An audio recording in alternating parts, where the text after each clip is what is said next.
Welcome to the sleepy underworld, a place where romance blooms, magic sparkles, and timeless fairy tales are reimagined for the dreamers of today. From heart-stirring romances to spellbinding adventures, every story is a soothing escape into a realm of love, wonder, and charm. So curl up, press play, and let us carry you away to the land of dreams. Don't forget to like this video, subscribe to the channel, and leave a comment. We'd love to know in what part of the world you are watching and what is your favorite tip for a good night's sleep. Thank you for watching and enjoy the video.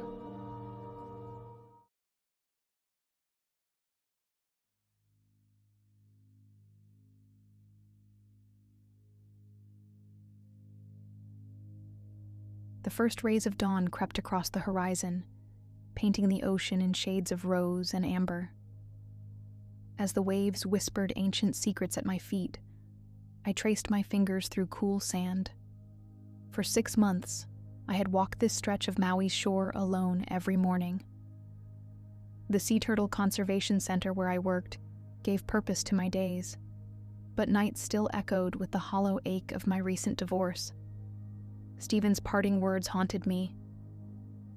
"You care more about saving animals than saving us." Perhaps he was right. I had thrown myself into this work, counting hatchlings, recording data, pretending the endless blue could fill the void inside me. This morning felt no different, until I found him. The storm had passed overnight, leaving the beach transformed. I wandered past tourist-free coves, stepping carefully over scattered driftwood, when movement caught my eye. A figure lay sprawled among the rocks where high tide reached. My heart thundered as my training took over. I sprinted across the wet sand, medical knowledge flooding back from my paramedic days. "Hey, are you okay?" I dropped beside him, pressing my fingers against his neck. His skin radiated an unexpected warmth despite the cool morning air. Beneath my fingertips, his pulse thrummed strong and steady, yet something else vibrated there. A subtle energy that made my skin tingle. When I turned him over, the breath caught in my throat. He appeared to be in his early 30s, with the deep bronze skin of native Hawaiians. What struck me wasn't the sharp angles of his face, or the dark hair matted with seaweed. It was the patterns swirling across his shoulders. They moved beneath his skin like bioluminescent creatures, pulsing with soft blue light. His eyelids fluttered. When he looked at me, I stared into eyes the color of the deepest ocean trenches, an impossible blue that seemed to contain entire worlds. Where? His voice carried the timbre of distant waves. The crossing proved more difficult than anticipated. "Are you hurt? Did you fall from a boat?" He struggled to sit, pressing a hand to his ribs. A crescent-shaped mark there glowed briefly before fading. "No vessel brought me here, not one built by human hands." "What do you mean?" I scanned the horizon frantically. "Is anyone else out there?" He fixed me with those otherworldly eyes. "I am Kaylin. I came only for you, Willa." Ice water flooded my veins. "How do you know my name?" His lips curved into a smile that promised mysteries.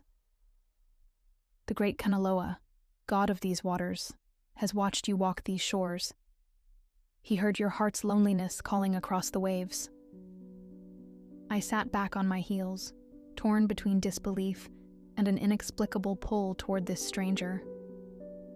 Hawaii attracted its share of mystics and healers, but something in his presence made my skepticism waver.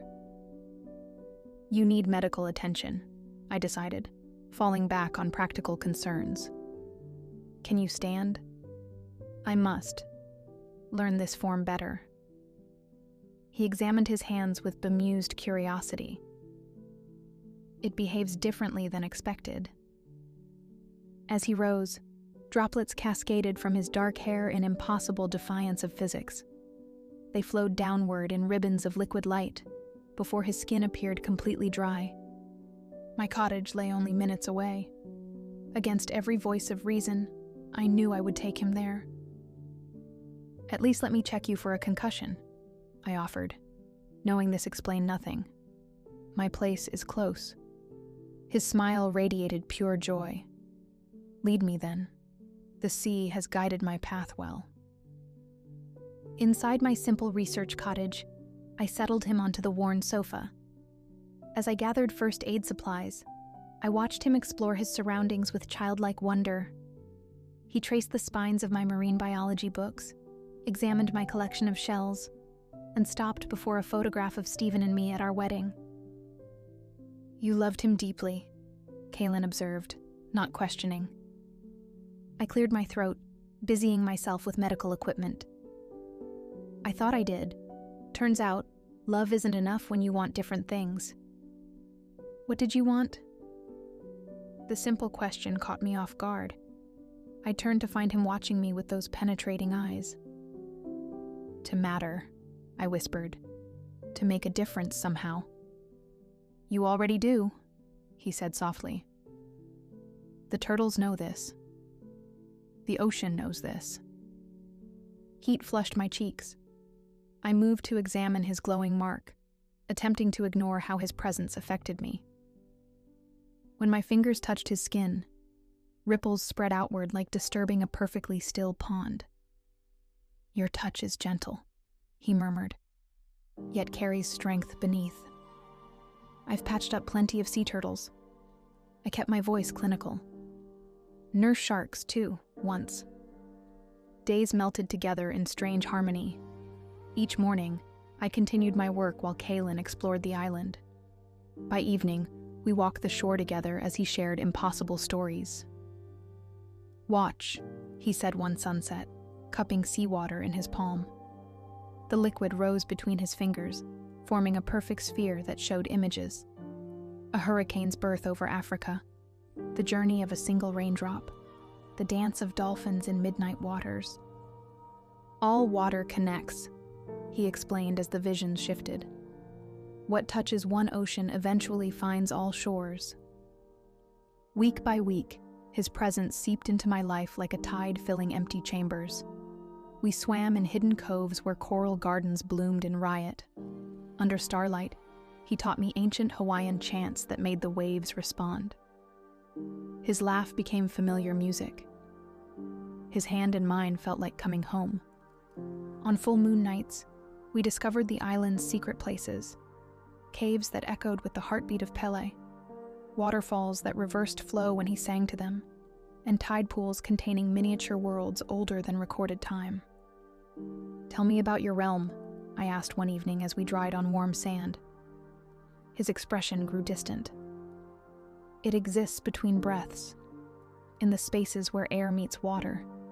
Time flows differently there. A century may pass in your world while we dance through a single song. Do you miss it? How can one miss what defined them? He traced patterns in the sand that glowed briefly. Yet, I find this world has unexpected treasures. His gaze met mine, and something kindled between us. A flame that had smoldered since our first meeting. 3 months into Kaylin's stay, I woke one night to find him gone. Following instinct, I walked to our favorite cove. Moonlight silvered the water as I approached the shore. He stood waist-deep in glowing waves, his back to me. The patterns on his skin blazed with inner light, so bright they illuminated the night. As I watched, he raised his arms, and the ocean responded with graceful columns of water dancing around him. I gasped, and he turned. Without thinking, I stepped into the warm water. I didn't mean to intrude, I began. You never intrude. He moved closer, the water swirling in patterns between us. Your presence brings harmony to my song. The distance between us closed until we stood a breath apart. His skin shimmered with droplets that seemed to defy gravity, flowing upward in delicate rivulets. Willa, he whispered, and my name had never sounded so much like a prayer. I reached up to touch his face. His skin felt like the warmest tide beneath my fingertips. When our lips met, the world transformed. The kiss deepened into something beyond the physical. Through our connection, I tasted ancient seas, felt the pull of distant tides, understood the language of whales and the whispered secrets of coral. His essence flowed into me, not overwhelming, but completing something I hadn't known was missing. When we parted, both breathing heavily, the water around us swirled in lazy spirals, reflecting our shared light. "I'm falling in love with you," I admitted, the words emerging before I could doubt them. His smile held both joy and sorrow. "My time here grows short, beloved one.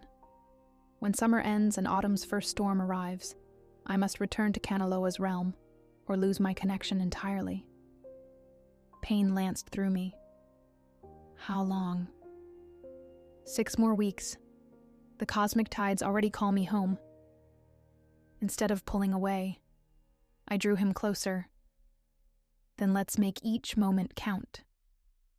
Our love flourished like night-blooming jasmine, intense, beautiful, tinged with inevitable loss.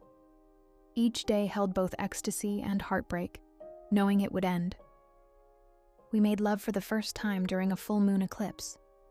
In our secret cove, Kaylin created a pavilion of water walls that curved around us like liquid crystal, shifting and flowing with our movements. Inside this sanctuary, reality softened. His hands traced my skin with reverence, as if memorizing every curve, every pulse point. When we joined, our borders dissolved completely. I felt the vastness of oceans in his blood, the weight of ancient wisdom in his breath. He experienced my human complexity, joy tangled with sorrow, hope entwined with fear. "You are the ocean," he murmured against my skin. "You have always been the ocean." Afterward, wrapped in his warmth, I traced the glowing patterns on his chest. They moved beneath my fingers like living things. "Will you forget me?"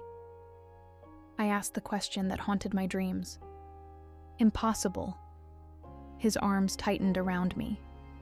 "You have changed the tides of my existence.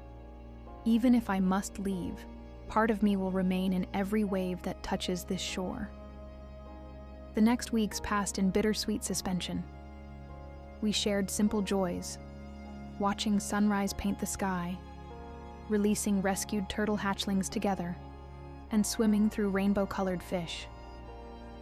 We also shared deeper intimacies, the stories of our wounds, the shape of our fears, the form of our dreams. My father was a fisherman, I told him one evening as we sorted shells. He taught me to read the ocean, to respect its moods.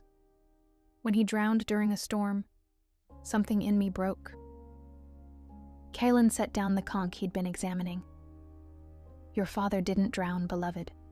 The ocean embraced him home." "How can you say that?" Anger flared unexpectedly. "He died. Left us. Left me." Death isn't an ending for those who truly become one with the sea. His voice held such certainty. "Your connection to ocean waters.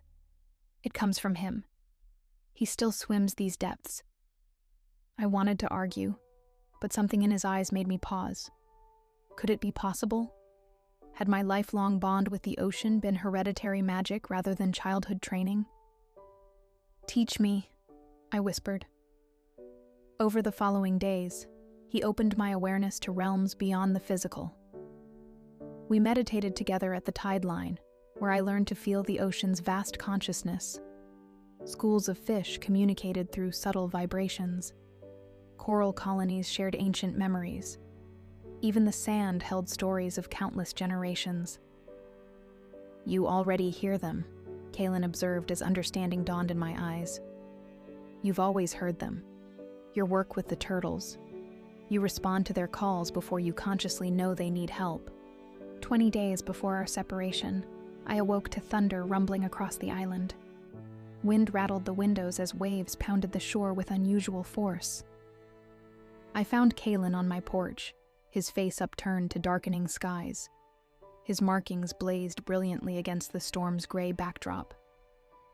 "Kanaloa sends warning," his voice carried over the wind. "Something threatens these waters, old poison awakening." Using every connection I'd made at the conservation center, I discovered what he meant. An abandoned military site offshore was leaking toxins, threatening the coral reef system that supported countless species. Marine life had already begun dying. "We have to stop this," I insisted, firing off emails to every authority I could think of. "Human systems move slowly," Kalen said, frustration marking his usually calm features. "The reef cannot wait." That night, as rain lashed the cottage, we made love with desperate intensity. I memorized the taste of his skin, the rhythm of his breath, the way his body moved like ocean currents.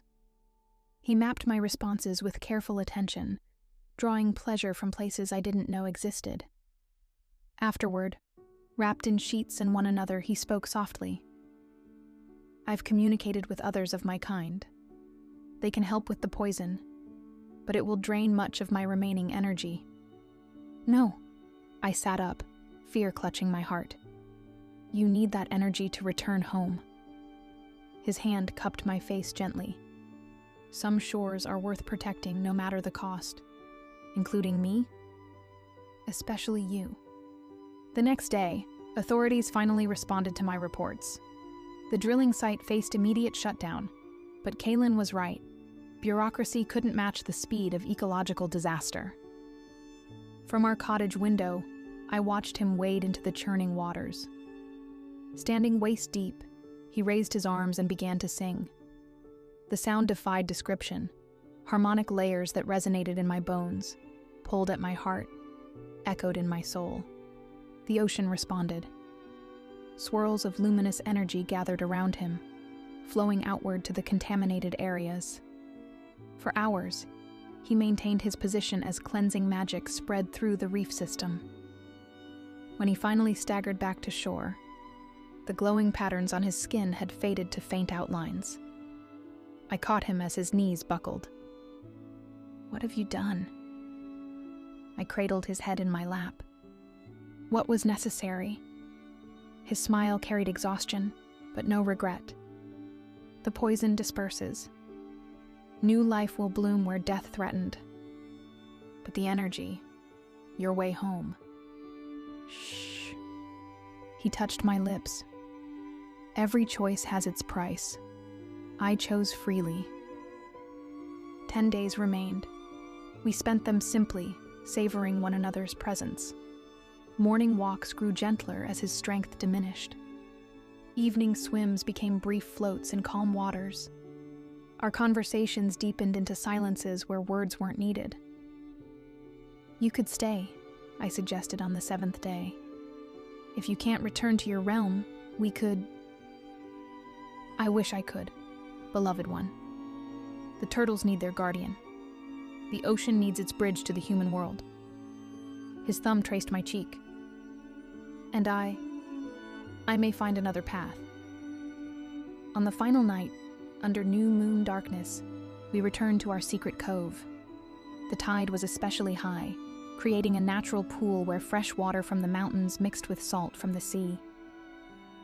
"Kanaloa offers a choice," Kalen said as we waded into this unique confluence. "A life freely given ties realms together." My heart pounded. "What do you mean?" "You could become Kaikokai, guardian of the threshold, neither fully of the deep nor fully of the land, but belonging to both realms." His hands found mine underwater.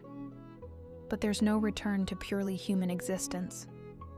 I gazed into his eyes, seeing my reflection there. Wind-tousled hair, sun-kissed skin, lips curved in wonder. When had I become this woman? When had I become brave enough to choose magic over certainty? "I choose you," I said clearly. "I choose the ocean.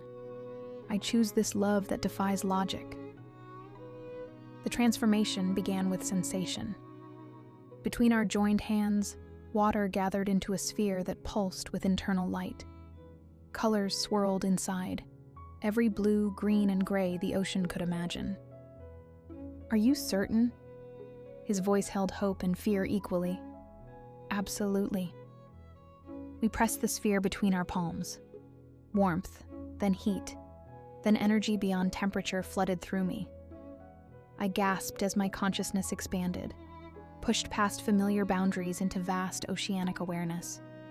Crushing depths and airy surface, tidal rhythms and lunar pulls, kelp forest whispers and abyssal silence, sunshine sparkles and phosphorescent stars. All of it poured into me while I poured myself into the endless waters. The mark I'd seen on Kaylin's skin appeared on my own, burning itself into existence. We cried out together as ancient magic bound us, transformed us, and elevated us to something beyond our origins. When the intensity faded, the sphere vanished. In its place, matching crescents glowed on our sides, his left, my right, creating one symbol when we stood close. Testing my new awareness, I reached out with senses I didn't know I possessed. The ocean responded like an excited friend, sharing secrets I could finally understand. "How do you feel?" Kaylin's voice held wonder. I flexed my fingers that tingled with power. Like I've always been this person, just sleeping. I paused, amazed.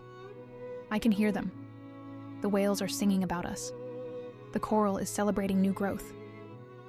And I, he said, drawing me close, feel my connection to Kanaloa's realm restored. Differently than before, but stronger for being shared. "So you don't have to leave?" His laugh rumbled through his chest. "Leave? Beloved, this is just the beginning. We have countless tides to explore together." Time flowed differently after our transformation. Seasons blended into rhythms older than human calendars.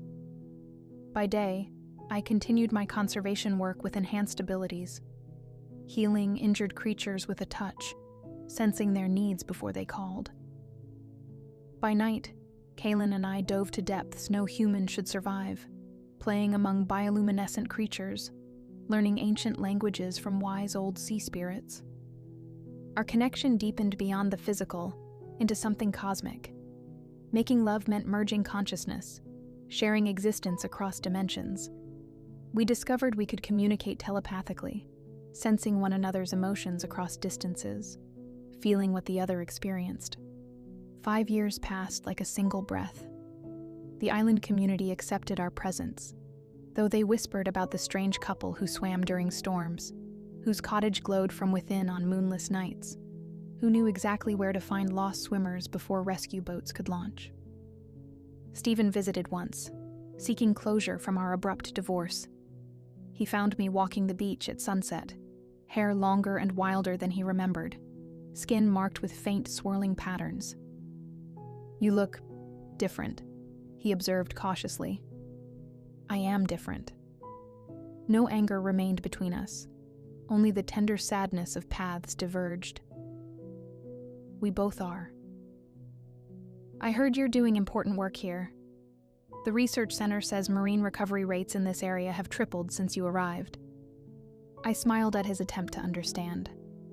The ocean has its ways of healing when properly respected. As he turned to leave, he paused. "Are you happy, Willa?" "I found where I belong," I answered honestly. "That's more than happiness. It's wholeness." That evening, I shared the encounter with Kaylin as we prepared dinner. He nodded thoughtfully while crafting intricate patterns in boiling water with casual magical gestures. "Every love transforms us," he mused. "His love taught you what you needed to learn. That compromise isn't the same as sacrifice. Our love showed you what was possible when you didn't settle for less than wonder." "And what has my love taught you?" I asked, wrapping my arms around him from behind. He turned in my embrace, those oceanic eyes holding infinite tenderness. "That home isn't a place or realm, but the heart you swim toward through any current." Tonight, as I write this by lamplight with waves whispering against our cottage foundation, I can hardly believe 6 years have passed since that storm-swept morning. My research papers now include references to unusual local phenomena that my scientific colleagues can't quite explain, but can entirely dismiss. The sea turtle population has rebounded beyond all projections. Coral reefs flourish where experts predicted collapse. Fish return to waters once dead from pollution. Students visit from marine biology programs worldwide, hoping to understand our success. "You're preparing someone," Kaylin said last week as I mentored my third graduate researcher. "Building bridges so others can protect these waters." He's right. Our guardianship won't last forever in these bodies. Already, I sense the ocean preparing for transitions beyond my understanding. But for now, in this moment, we have each other and the endless blue. Sometimes during that magical hour before dawn, we dance in phosphorescent waves, our laughter mixing with dolphin songs. The crescent marks on our sides pulse in harmony, reminding us daily that magic exists for those brave enough to choose it. I've learned that true love isn't just finding someone who completes you. It's discovering someone who helps you become the person you were always meant to be. And sometimes, that person arrives on storm winds from impossible realms, bringing gifts you never knew to ask for. The ocean's gift wasn't just Kaylin, though he is my heart's deepest current. The gift was transformation. From a woman running from heartbreak to a guardian who swims through wonder, from isolation to connection, from the limited to the infinite. Every morning, I still count turtle hatchlings. But now, when those tiny creatures scramble toward the waves, I understand their certainty perfectly.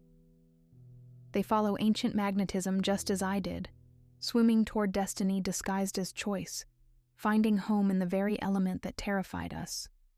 Love, like the ocean, has endless depths to explore. And I plan to spend eternity discovering every secret with the man the sea sent. My partner, my guardian companion, my impossible gift wrapped in kelp and starlight. Tonight, when the moon rises full and the tide reaches its peak, we'll swim to our secret cove. There, in waters that birthed our transformation, we'll renew silent vows only the ocean knows. Tomorrow will bring new turtles to count, new reefs to protect, and new mysteries to unravel.